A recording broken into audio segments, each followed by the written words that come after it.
Welcome back students एक नए video में। और आज जिस चैप्टर को हम पढ़ेंगे ये आपका फर्स्ट चैप्टर है हनी ड्यू किताब का क्लास 8 का।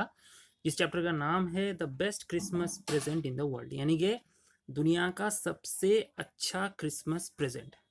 ठीक है, अब क्रिसमस जो फेस्टिवल है इसके बारे में तो आप जानते ही हो, ये क्रिसमस है क्या। क्रिसमस हम उस दिन सेलिब्रेट करते हैं जिस दिन माना जाता है कि जीसस क्राइस्ट जो है, जो क्रिश्चियन धर्मगुरु है, ठीक है। तो उसका धर्म ग्रंथ का नाम क्या है? क्रिश्चियनों का धर्म ग्रंथ का नाम है बाइबल। तो बाइबल में जीसस क्राइस्ट के उपदेश है कि जीवन में कैसे चलना है, जिसको क्रिश्चियंस मानते हैं, वो इस जो बाइबल किताब है उसमें ये लिखा गया है। और ये क्रिसमस क्या होता है? वो जिस दिन जीसस क्राइस्ट का बर्थ हुआ था, ठीक है। तो ये बेस्ट क्रिसमस कब सेलिब्रेट होता है? ये 25 दिसंबर। अब हम बात करेंगे कि यहाँ पर ये जो चैप्टर है इसका नाम है the best Christmas present in the world, यानी कि दुनिया का सबसे अच्छा क्रिसमस प्रेजेंट। तो देखो, पढ़ने से पहले यहाँ पर क्या बताया गया है कि there are some dates of time in the history of the world that are so significant that everyone knows and remembers them. यानी कि इतिहास में कुछ कुछ समय, कुछ कुछ पल ऐसे सिग्निफिकेंट होते हैं, ऐसा तात्पर्य रहता है उनका कि उन्हें हम कभी भूल नहीं सकते, हमें हर वक्त याद रहता है। जैसे मान लो जिस दिन हमारा देश आज़ाद हुआ 1947 15 अगस्त, उस डेट को हम कभी भी भूलते नहीं, क्योंकि उस डेट का एक अलग महत्व हमारे लिए रहता है हर वक्त, ठीक है। तो यहाँ पर भी इस दुनिया में बहुत सारे ऐसे इंसिडेंट हुए हैं जिसको हम भूल नहीं सकते कभी। तो इसी तरीके का एक घटना के बारे में हमें पता लगेगा जब हम ये जो स्टोरी है इसको पढ़ेंगे। तो ये उस समय की बात है 1914 की, जब ब्रिटिश और जर्मन के बीच लड़ाई चल रहा था। कौन सा लड़ाई चल रहा था? First world war. अब जानते हो 1914 से 1918 तक ये पहला वर्ल्ड वॉर चला था। दूसरा वर्ल्ड वॉर कब चला था? 1939 से 1945 तक। तो इस वॉर के चलने के दौरान ये जो कहानी का सेटिंग है, घटनाक्रम है, ये उस टाइम का है। उस टाइम का है मतलब घटना के एक पार्ट में उस टाइम का जिक्र किया गया है। कैसे वो जिक्र आया है इसके बारे में हम पढ़ेंगे यहाँ पर। तो यहाँ पर देखो, एक क्वेश्चन दिया है आपको, do you know which events the dates below refer to. यानी कि क्या आप जानते हो कि इस ये जो डेट है इसमें इन डेटों में से कौन से डेट में कौन सी घटनाएं घटी हैं। तो ये पेज नंबर 23 पे इसका आंसर है, ठीक है। तो ये आपको क्वेश्चन किया गया है, बाद में जाके आप कुछ अगर आपको पता हो तो ठीक है, अगर नहीं पता हो तो आप जाके पेज नंबर 23 में देख सकते हो जहां पर इसका आंसर दिया हुआ है। अब हम सीधे आते हैं पैसेज पे। अब देखो, I spotted it in a junk shop in Bridport. मैंने इसको ब्रिटपोर्ट के एक कबाड़ खाना में देखा। जंक शॉप, ये जंक शॉप क्या होता है? ये जो हम बोल रहे हैं जंक, ये इस वर्ड का मतलब है कि गार्बेज शॉप, कबाड़ खाना। देखो, कभी कभी क्या होता है, यहाँ पर भी होता है, विदेशों में भी होता है कि कबाड़ खाना में कुछ पुराने चीज़ें भी वहाँ पर रखे जाते हैं और उसमें सेल लगाया जाता है, उस चीज़ पे उसको बेचा जाता है, ठीक है। और बहुत कम दाम में बेचा जाता है। अगर आप उसी नया चीज़ को खरीदने जाओ उसको आपको बहुत उसका प्राइस होगा, वो एक्सपेंसिव होगा। लेकिन जंक शॉप में उसको बहुत कम दाम में उस चीज़ को बेचा जाता है।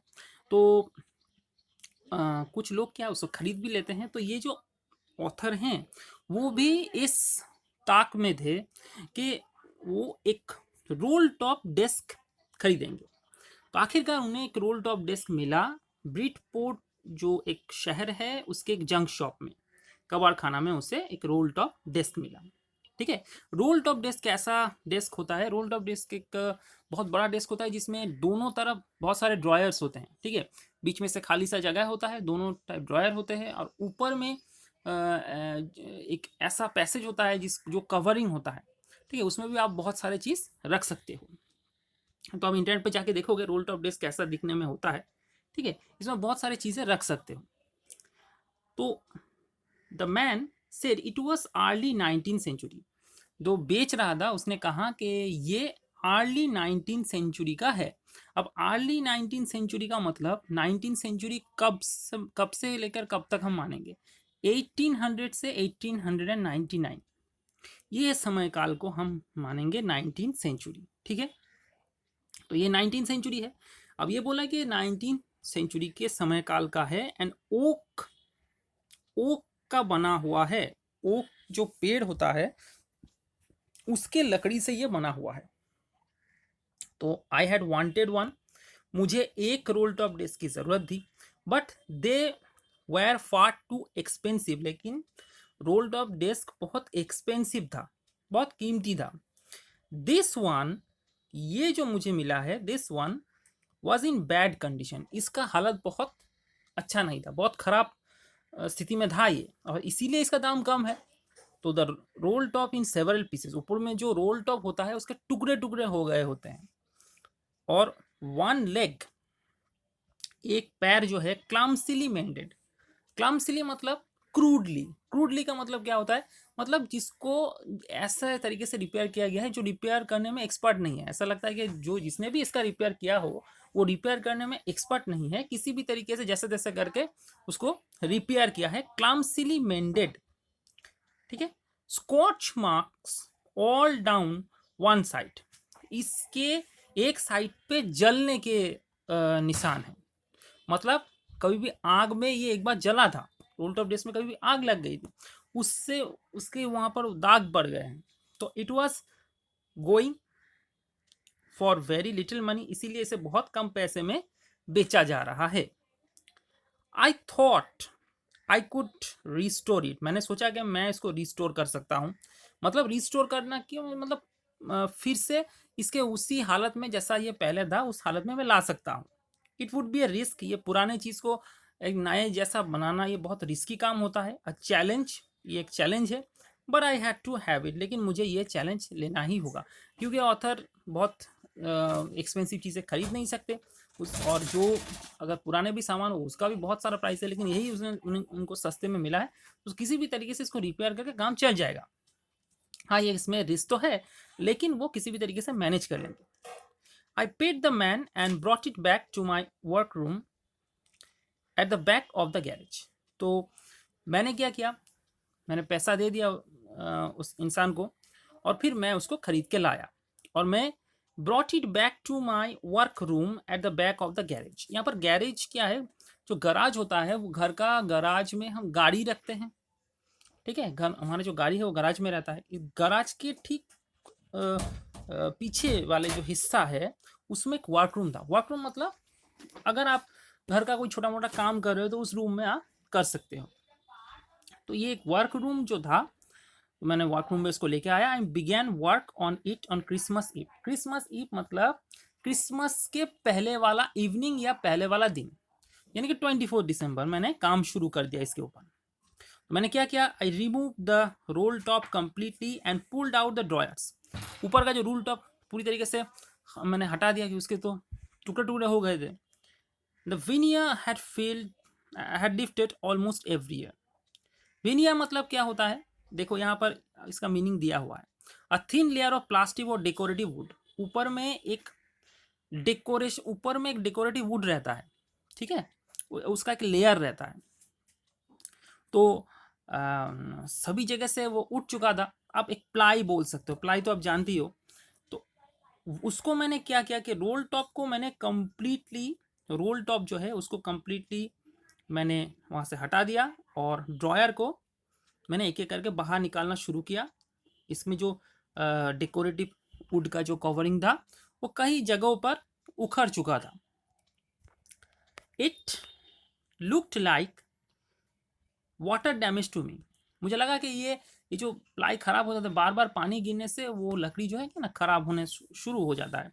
तो मुझे लगा कि ये वाटर से डैमेज हुआ है, मतलब एक बार आग से डैमेज हुआ है, वाटर से डैमेज हुआ है। Both fire and water had clearly taken their toll on this desk. Taken toll मतलब डैमेज कर देना, मतलब आग ने और पानी दोनों ने ही इस डेस्क को डैमेज किया है। The last drawer was stuck fast. तो मैं सभी ड्रॉयर खोल रहा था, लेकिन जो लास्ट वाला ड्रॉयर था वो अटक गया। I tried all I could ease it out gently. तो मैंने कोशिश की कि आराम से इसको बाहर निकालूं। And in the and I used brute force. लेकिन आखिरकार जब आराम से काम नहीं हो रहा था, तब मैंने पूरी तरीके से जो ब्रूटल फोर्स है, ब्रूट फोर्स मतलब ब्रूटल फोर्स, तो बहुत जोर लगाना, बहुत जोर से खींचना, तो मैंने बहुत जोर से खींचने की कोशिश की। I struck it sharply with the side of my fist. तो मैंने इसके ऊपर एक मुक्का मारा। फीस्ट जैसे मुट्ठी करके, फिस्ट जैसे मुट्ठी हम बोलते हैं, मुट्ठी करके हमने मुक्का मारा इसके ऊपर। And the drawer flew open to reveal a shallow space underneath. तो ड्रॉयर उसके बाद खुल गया, और ड्रॉयर के नीचे बहुत डीप नहीं, ज़्यादा डीप नहीं है, लेकिन एक स्पेस था, एक छोटा सा उसमें जगह थी, जहाँ पर एक उसके बीच में एक सीक्रेट ड्रॉयर था, और वहाँ पर भी एक सीक्रेट ड्रॉयर था। this there was something there was something in there, कुछ तो वहां पर था। I reached in and took out a small black tin box। एक छोटा सा ब्लैक कलर का टीन बॉक्स, इसको याद रखना, ये मुझे मिला sellotaped to the top of it was a piece of lined note paper. बहुत ध्यान से देखना, मिला क्या, एक small black tin box. Small black tin box में था क्या, ऊपर में, उस टीन बॉक्स के ऊपर में सेलो टेप, उस टीन बॉक्स के अंदर नहीं, टीन बॉक्स के ऊपर में एक सेलो टेप से लगाया हुआ एक piece of line note paper. मतलब ऐसे लाइन वाला नोट पेपर, आपके जो कॉपी होते हैं ना, एक वाइट कॉपी होती है, एक लाइन दिया रहता है, तो उस लाइन वाला एक नोट पेपर था वहां पर सेलो टेप से चिपकाया हुआ। Written on it in shaky handwriting, ऐसे कांपते हुए हाथों से उसके ऊपर कुछ लिखा हुआ था, और वो क्या था, जेम्स लास्ट लेटर रिसीव्ड जनवरी 25, 1915। यानी कि जेम का जो आखिरी लेटर है जो मुझे मिला था 25 जनवरी 1915 को। ठीक है, तो ये आप देख रहे हो रोल टॉप डेस्क, ये जो ये आप देख रहे हो यहाँ पर ड्रॉयर है, और फिर ड्रॉयर के बीच यहाँ पर एक सीक्रेट ड्रॉयर, और इसके अंदर में ये ऊपर में सेलो टेप से चिपकाया हुआ टीन बॉक्स यहाँ पर है। तो बट द क्यूरियोसिटी गॉट, अच्छा यहाँ पर देखो, to be buried with me when the time comes. तो इसमें लिखा हुआ है कि ये जो लेटर है, जब समय आएगा, समय मतलब जब मेरी मौत होगी, जो ये लेटर को रिसीव कर रहा है, मतलब नोट पेपर पे जो लिख के रखा है कि ये जिम का आखिरी लेटर है जिसको मुझे 25 जनवरी 1915 को मिला है, ये मेरे साथ ही मेरे कब्र में जाएगा। To be buried with me when the time comes, time मतलब जब मेरी मौत हो जाएगी तब मेरे साथ जाएगा। एक्चुअली ये किसका लेटर है, ये जो जिम आप देख रहे हो, जिम की वाइफ का, मतलब ये नोट जो है, नोट जो लिखा हुआ है, ये जिम की वाइफ का है। जिम तो लेटर लिखा है, समझने की कोशिश करो, जिम एक सोल्जर है जो लड़ाई के मैदान में लड़ाई करते करते शहीद हुआ, और उसका जो लास्ट लेटर है वो जनवरी 25, 1915 को मिला था उनको, वाइफ को। उन्हें वाइफ ने उस नोट पेपर पे लिखा है ये कि ये जिम का लास्ट लेटर है, और जब मेरी मौत हो जाएगी, मैं कब्र में जाऊंगा, तो लेटर भी ये मेरे साथ कब्र में जाएगा। I knew as I did it that it was wrong of me to open the box. मैं जानता था कि उस बॉक्स को, अब इस बॉक्स के अंदर में लेटर है, बॉक्स के ऊपर एक पेपर सेलोटेप से चिपकाया हुआ है, जिस पेपर में लिखा हुआ है कि ये जिम का लास्ट लेटर है जो 25 जनवरी 1915 को मिला था। ये जिम की वाइफ ने लिखा है, लेकिन उस टीन बॉक्स के अंदर में जो लेटर है, ये जिम का लेटर है, वही लास्ट वाला लेटर है जो 25 जनवरी 1915 को उनकी वाइफ को मिला था। अब क्या है, दूसरों का लेटर पढ़ना ठीक नहीं है, ठीक है, तो दूसरों का जो लेटर है ये पढ़ना बिल्कुल ठीक नहीं है। इसीलिए जो यहाँ पर ऑथर हैं वो ये तो करना नहीं चाहते थे। I knew as I did it was wrong of me to open the box. इस बॉक्स को खोलना गलत है, रॉन्ग है, but curiosity got the better of my scruples. इस लाइन को याद रखना, स्क्रपल्स मतलब आपके अंदर में हिचकिचाहट होना किसी चीज को लेके, लेकिन क्यूरियोसिटी आपके अंदर में जो जानने की उत्सुकता है, तो कभी कभी उत्सुकता चढ़ जाता है किसके ऊपर, हिचकिचाहट के ऊपर, हरा देता है हिचकिचाहट को उत्सुकता, और इसी वजह से इट यूजुअली डस, और यही चीज हुआ। मतलब ऑथर का जो उत्सुकता है उसकी हिचकिचाहट को पार कर गया, और आखिरकार उनको ये खोलने का मन हो गया। And inside the box there was an envelope, और वहां पर जो बॉक्स के अंदर में एक एनवेलप है, एनवेलप मतलब वो पैकेट जिसके अंदर में हम लेटर डालते हैं, एनवेलप है। द एड्रेस रेट, और उस एड्रेस में लिखा हुआ है Mrs gym Macpherson, Mrs gym Macpherson, 12 copper beaches, Bridport, Dorset. यानी कि ये लेटर लिखा जाता है मिसेस जिम मैकफर्सन को, जो कि 12 कॉपर बीचेस, ब्रिडपोर्ट, डॉर्सेट में रहती है। तो ये जिम, मिसेस जिम मैकफर्सन मतलब जिम मैकफर्सन की वाइफ। कौन लेटर लिख रहा है? जिम मैकफर्सन लिख रहा है, जो कि एक सोल्जर है, और वो किसको लिख रहा है? अपने वाइफ को लिख रहा है। उसकी वाइफ रहती कहाँ पर है? 12 कॉपर बीचेस, ब्रिडपोर्ट, डॉर्सेट। तो आई टुक आउट द लेटर, मैंने लेटर को निकाला, अनफोल्डेड इट, अनफोल्ड मतलब उसको खोलना लेटर को, it was written in pencil, pencil में लेटर लिखा हुआ है, and the dated at the top December 26, 1914, और टॉप में लिखा हुआ है 26 दिसंबर 1914। ठीक है, तब समझ रहे हो, समझ में आ रहा है आपको? अब यहाँ पर क्वेश्चन है, तो हम कॉम्प्रिहेंशन चेक के क्वेश्चन को देखेंगे, और क्वेश्चन बहुत आसान है। देखो यहाँ पर, what did the author find in A junk shop? एक जंक शॉप में, यानी कि कबाड़ खाने में ऑथर को मिला क्या? अब देखो, अगर एक नंबर का ये आंसर आपको लिखना, मान लो इसमें 1 मार्क्स है, तो आप क्या लिखोगे? आप लिखोगे रोल टॉप डेस्क, यही लिखोगे। लेकिन अगर यही क्वेश्चन आपको 2 मार्क्स या 3 मार्क्स, उस हिसाब से आप बढ़ाओगे, तब आप क्या करना, तब सिर्फ रोल टॉप डेस्क नहीं लिखना। रोल टॉप डेस्क का हालत किस कंडीशन में वो था? It was damaged by water or damaged by fire, there was scorch mark on it, and the roll top was in pieces, उसमें टुकड़े टुकड़े हो गए थे। ये बात भी आप डिस्क्राइब कर देना थोड़ा सा, ठीक है।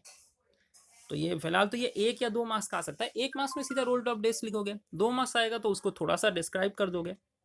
इसके बाद हम आते हैं अगले पार्ट के ऊपर, और ये जो है, अब अगले पार्ट की बात करेंगे। What did he find in secret drawer? Secret dryer जो है उसमें उनको क्या मिला? ये उनको कौन है? उनको है ये जो नैरेटर है, ऑथर है, इनकी बात की जा रही है। इनको सीक्रेट ड्रॉयर में क्या मिला? तो ब्लैक टिन बॉक्स, काला कलर का एक टिन बॉक्स मिला सीक्रेट ड्रॉयर के अंदर में, ठीक है।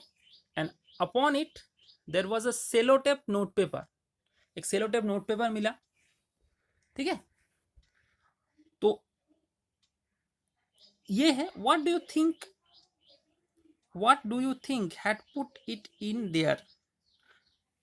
Sorry, who do you think had put it in there? आप बताओ, ये तो आप ही आंसर दे सकते हो।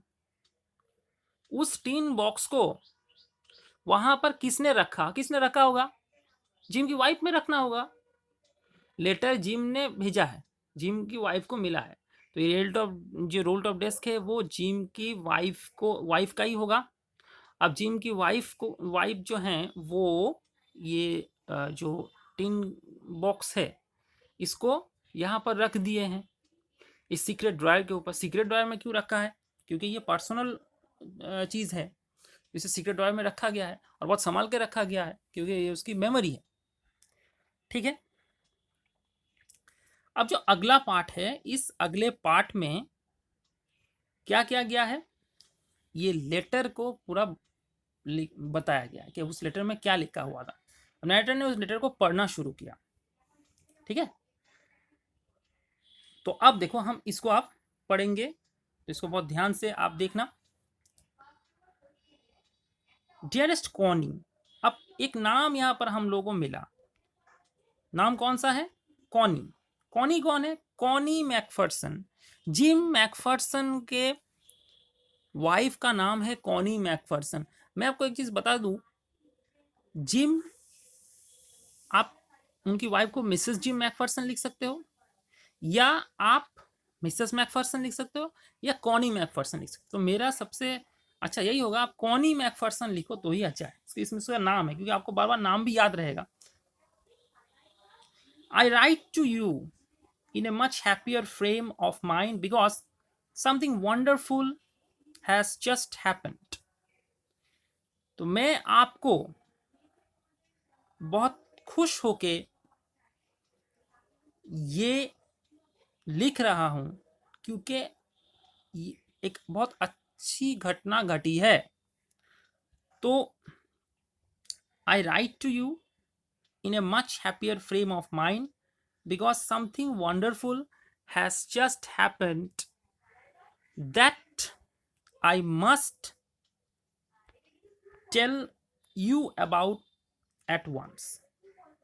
तो इसका मतलब यह है कि इस लेटर में मैं कुछ ऐसे चीज के बारे में लिखने जा रहा हूं जो चीज बहुत सुंदर घटना है, जो जिसको मैं तुम्हें अभी बताना चाहता हूं। देखो, अगर आप वार में हो, लड़ाई में हो, और लड़ाई में जब आप लड़ाई कर रहे हो वहां पर बैटल फील्ड पर, तब घर के जो लोग हैं वो बहुत टेंशन में रहेंगे और वो यही एक्सपेक्ट करेंगे कि कुछ खराब हो रहा है वहां पर, खराब न्यूज़।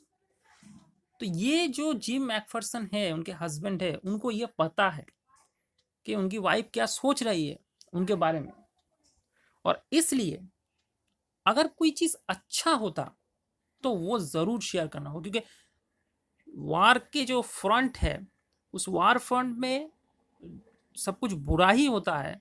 अगर उसमें से वो बुरा वो कोई खबर नहीं होता, लेकिन खबर उसमें से अगर कुछ अच्छा हो तो वो जरूर खबर होता है। इसीलिए जी मैकफर्सन बोल रहे हैं कि मैं तुम्हें अभी बताऊंगा, तुम्हें मैं अभी बताऊंगा कि एक अच्छा चीज हुआ है। We were all standing to in our trenches yesterday morning. हम अपने ट्रेंच पे पोजीशन में खड़े थे। ऑल स्टैंडिंग टू मतलब स्टैंड बाय मोड पे रहना, अपने पोजीशन पे खड़े रहना। वार पे आप पोजीशन समझ ही रहे होगे, ठीक उस पोजीशन पे रहना जहां से अगर दुश्मन अटैक करे तो आप भी जवाब दे सको। तो पिछले दिन सुबह की बात है, Christmas morning, it was crisp and quite all about it. तो सब कुछ एकदम क्रिस्प था, एकदम क्वाइट था, शांत था। As beautiful a morning as I have ever seen, as cold and frosty as a Christmas morning should be। तो मैंने ठीक जैसा क्रिसमस मॉर्निंग होता है, जो ठंडा होता है, फ्रॉस्टी होता है, बर्फीला होता है, as Christmas morning should be, जैसा क्रिसमस मॉर्निंग होना चाहिए, तो एकदम सब कुछ शांत था। I should like to be able to tell you that we began it, but the truth I'm ashamed to say that is that Fritz began it। तो इसका मतलब यह है कि जो चीज हमें करनी चाहिए थी वो हम नहीं कर पाए, और उसकी शुरुआत किसने की? उन लोगों ने की। मैं आपको बता दूं कि जिम मैकफर्सन ब्रिटिश सोल्जर थे और उसके सामने जो दुश्मन थे वो जर्मन थे। अब लड़ाई तो हो रही है, लेकिन शांति का पहल कौन करेगा? शांति की पहल तो दोनों में से कोई एक कर सकता है। तो वो बोले कि हम अंग्रेजों ने शांति की पहल नहीं की, अंग्रेज सेना, हमारी जो सेना थी, तो बहुत दुख की बात है, हमारी तरफ से कोई पहल नहीं हुई। यानी कि ये अच्छी चीज जो होने जा रही, हमें बहुत लज्जित हुई ये बात बताने की, ये कि इसकी पहल हम लोगों ने नहीं की, बल्कि हमारे दुश्मन की साइड, जो उनकी साइड थी, उन लोगों ने इसका शुरू किया। अब मैं आपको एक चीज बता दें, ट्रेंचेस आप जानते हो, लॉन्ग डीप डिचेस, गड्ढा खोड़ा जाता है, गड्ढे के अंदर में सेना रहते हैं, क्योंकि जमीन पर रहेंगे तो गोलियों की बौछार होगी, जब तब उसमें गोली लग सकती है, जान जा सकती है। सिर्फ ट्रेंच के अंदर में रहोगे तो गोली तक पहुंच नहीं पाएगी, वहां से वो गोली चला सकते हैं छुप के। और फ्रिट्स किसको कहा जा रहा है? फ्रिट्स a name for German soldier. फ्रिट्स is a common German name. फ्रिट्स एक कॉमन जर्मन नेम है, मतलब एक कॉमन नेम आप बोल सकते हो एक्चुअली जर्मन सोल्जर के बारे में बताया जा रहा है जब वो लोग बोल रहे हैं कि फ्रिट्स, ठीक है। तो यहाँ पर क्लियर है।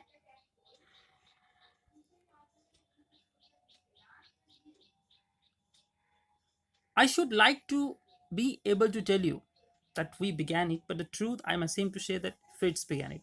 But someone saw a white flag waving from the trenches opposite. किसी ने एक white flag जो है, सफेद फ्लैग जो है, उसको ऐसे वेव करते हुए, कोई ऐसे सफेद जो फ्लैग है उसको दिखा रहा है उसके ट्रेंच उस साइड से, मतलब क्या फ्रिट्स साइड से, जर्मन साइड से ये दिखाया जा रहा है। अब सफेद फ्लैग जो व्हाइट फ्लैग होता है उसका मतलब क्या होता है, उसका मतलब हम आपको बताते हैं। व्हाइट फ्लैग जो है, सफेद फ्लैग जो है, ये सीज फायर, मतलब उस समय जब अगर दुश्मन आपको सफेद व्हाइट फ्लैग दिखाता है तब आपको गोली चलाना बंद करना होगा, ठीक है। वो शांति का प्रतीक होता है, मतलब इस समय जब आपको अटैकिंग मोड पे दुश्मन नहीं है, वो उस समय शांति का पहल कर रहा है। और ये उस समय की जाती है जब मान लो लड़ाई चल रही है और सोल्जर्स की डेड बॉडी को उठाया जाता है दोनों दोनों साइड से ही, तब ये वाइट फ्लैग का इस्तेमाल किया जाता है। अपने बॉडी को वो लोग कलेक्ट कर लेते हैं और फिर से लड़ाई शुरू होती है, तो ये सिंबल होता है वाइट फ्लैग, ठीक है। तो इसके बारे में और डिटेल्स में बोलेंगे, आज के लिए सिर्फ इतना ही।